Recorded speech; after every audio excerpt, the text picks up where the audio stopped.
Hello, hello. Welcome, YouTube. Welcome to our world. Welcome to Pico Explains. This is Audrey, your curly, fiery redhead, hot and sweltering in El Paso. Yeah, it is hot today. Welcome, everybody. Welcome to Pico Explains Comedy Podcast here on YouTube. We appreciate all the love, all the attention, our viewership. We just want to say thank you very much. And our episode today is a little cookie one. We got actually a few emails stating that they wanted to hear some more Karen stories. So that's basically what we're going to be doing. We're going to be tossing in another, a few episodes of Karen, scenarios. So whenever you're ready, Audrey, let's begin.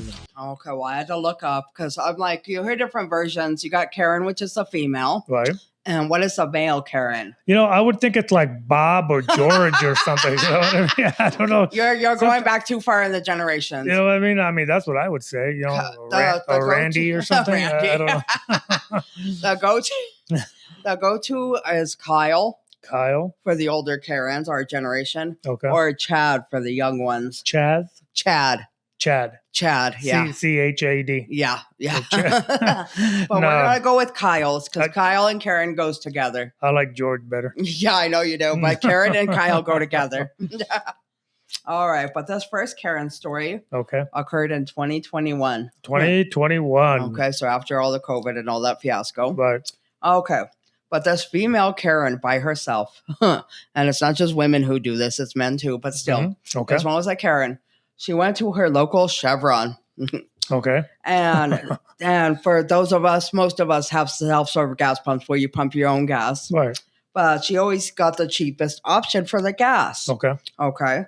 So she decides to pump her own gas and didn't realize that she put in diesel instead of unleaded into her gas. Okay, tank. first and foremost, what's the matter with you people, man? It's just like, I mean, I have a brother who's a mechanic, and the stories that he tells me about people that, that do that, it's not an uncommon thing.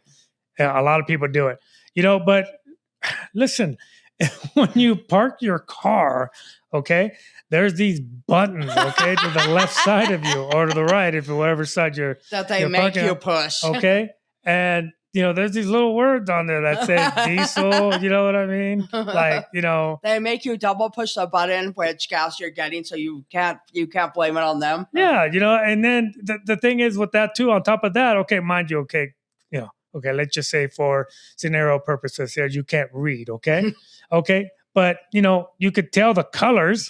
You know what I'm saying? They've got different handle colors. Yeah, they got different handle colors. The unleaded, the super, the premium is a black handle. I don't understand why people do that. Diesel is green or neon yellow, guys. And it doesn't help, when they're on their phones, and this doesn't just apply to Karens only. I'm just saying, everybody. Kyle's too, guys. You're on your phone. You're sitting there, and then you're just like, yeah. And then what? You know what I mean? And then they go over there, and I'm like, oh, fuck it. Click. You know what I mean?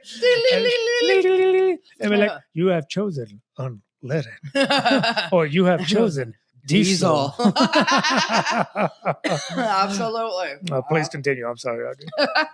But she didn't realize she got diesel on accident. Okay, so she drove 2 blocks. All of a sudden, her car starts jerking. Well, yeah, that's what it's going to do. And she ended up causing an accident. Oh, no way. Nobody got injured, but caused an accident. What do you call it? A fender bender. Okay. So the cops get called. And they do a report, and she gets a ticket. Yeah. For insurance purposes, she gets, she's the blame on the report. She wants to argue with the cops. It's not her fault that diesel was put into her vehicle. It was the Chevron's fault. How is it not her fault? The Chevron did not have them labeled properly. I mean, maybe Karen can't read. This ain't like the Roaring '20s. You know what I mean? Back in the day where gas attendants will pump the gas for you. You got to do this on your own, okay? You got to have some common sense. So how are you going to be blaming the gas? Because, like I said, they're either, the different pumps, and then if you can't read, you can see different colors. My gosh, even if you're colorblind, you can tell the difference. And you got diesel, which is one, and then you got the 3 together, which are the unleaded varieties. Oh my gosh, people. I mean, does everything have to get handed to you? I mean, yes, please. You know what I'm saying? I guess so. You know what I'm saying? Here's some diesel. Take it, it's cheaper. It'll just mess up your car just a lot. Yeah, it'll mess it up. Your car's exactly going to be irrelevant now. Okay, the second one, we have a couple. Okay. So we're going to call them Karen and Kyle. Okay, Karen and Kyle. And I've dealt with this experience personally, working in this industry. But they decide to go out to eat at a restaurant that closes at 8 p.m. 8 p.m. What time do Karen and Kyle walk through the door? What, like 7:59? On the dot, 7:59. You're still open. Okay, but that's not the half of it. Okay, yes, we're still open. It's before closing. You know, we still got a minute. Okay, fine. The host goes to seat them. Oh, well, we're gonna have two other couples joining us. We're gonna have 4 more people joining us. Right. Of course, that's what they do. Ma'am, we're closing in less than a minute. Well, they're gonna be joining us, so we need 6 menus, not 2. So the server goes and it's like, Karen and Kyle, restaurant's closing. We need to get your drink and your food order in now. We got 4 more people joining us. Ma'am, they're not going to be able to order. The restaurant is closing. First and foremost, what's the matter with you, Kyle? Okay? Kyle? And Karen. No, I'm just talking about Kyle right now. What's the matter with you, Kyle? I mean, you as a man should know. That, it takes time for all this to, they gotta clean everything. And especially if you're a minute. Yeah, technically, okay. It's still open a minute from from then. Yeah. But you know what? It's just like, they're ready to walk out that door. You gotta say things like, listen here, Karen. It's just like we got a minute here. Let's not be a jerk. Let's not be jerks. I mean, let's, we can go get, some, nearby Taco Bell or something like that. You know what I mean? Yeah. No, the entitlement is real.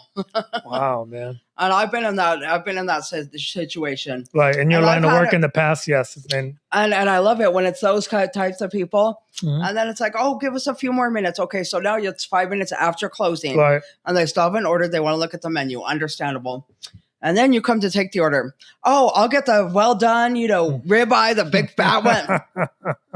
Are you freaking kidding me? Oh my God. Yeah. They do stuff like that. It's like, my cooks are gonna be hurting me. Yeah, exactly. All that takes time. Mm-hmm. You know what I mean? It's just like it's not worth the labor for the restaurant in the end. But so the other 2 couples they are waiting for, they're throwing a fit about them not being able to order. The server and the host tell them that, they're not going to be able to, the other 2 couples aren't going to be able to get and food. That's how it should be done. Should be. They got mad, so Karen demands the manager, like Karen would. The manager basically tells them same thing, takes care of their drinks for them and tells them, we're going to have to ask you to leave because we are now 10 minutes after official closing time. Unreal. You don't have anything to pay for now. Get out. Unreal.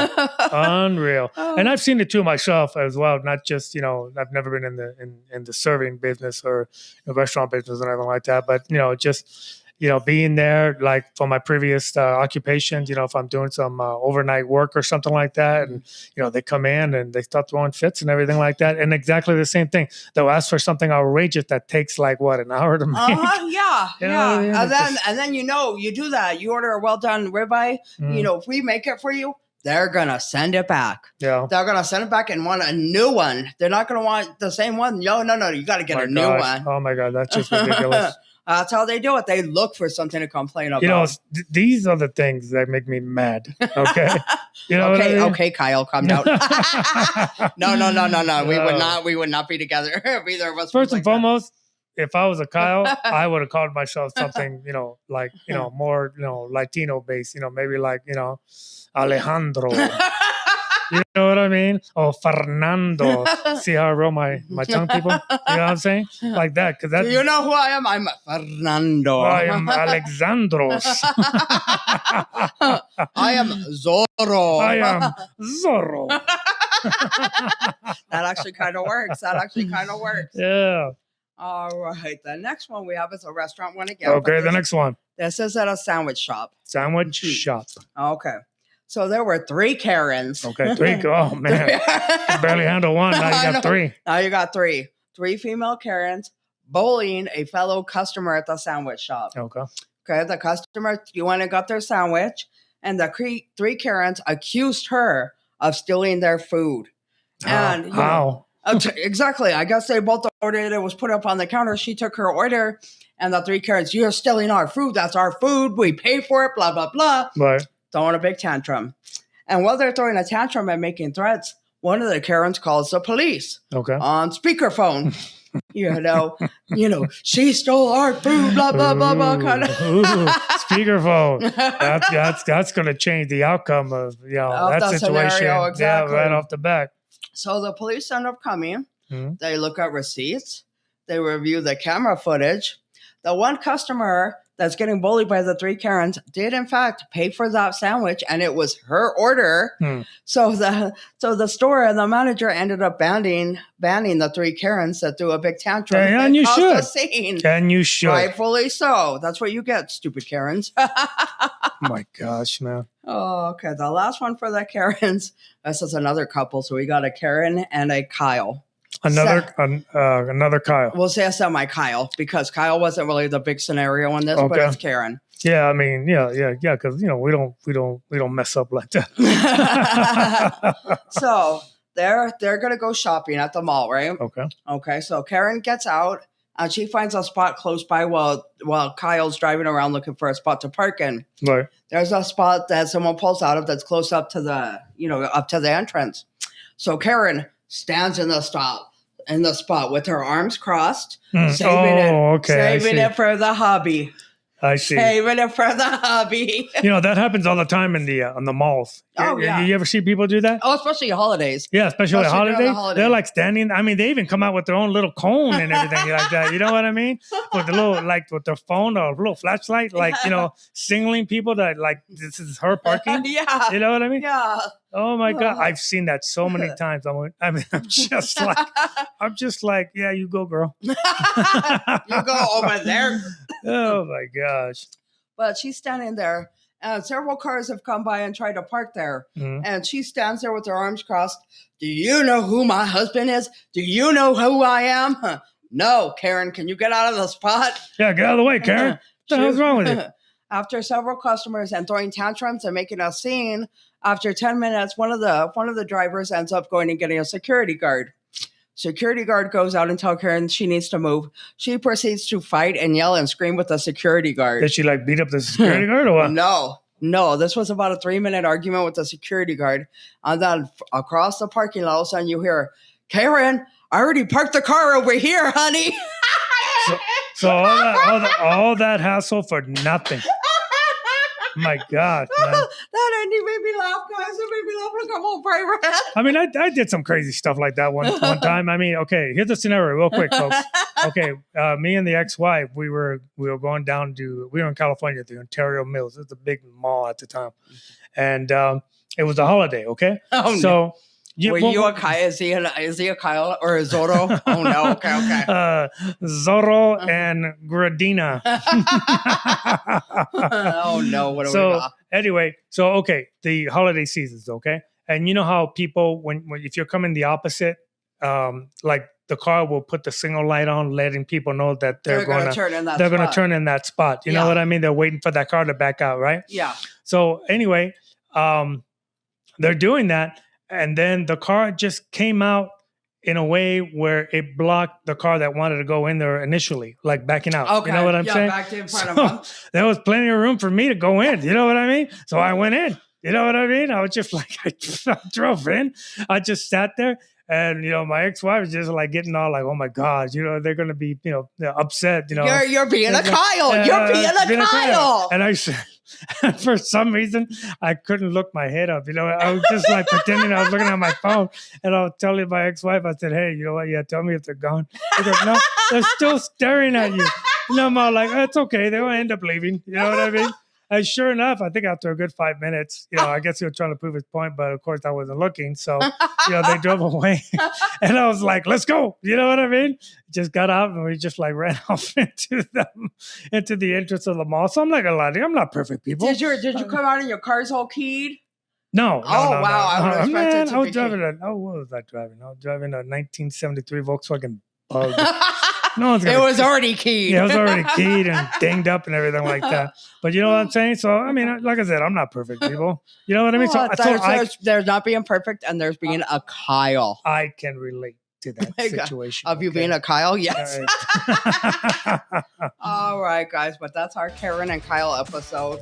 And we have a real life Kyle here. Give him a hard time, guys. Yeah, 1, 2, 3, Kyle. No.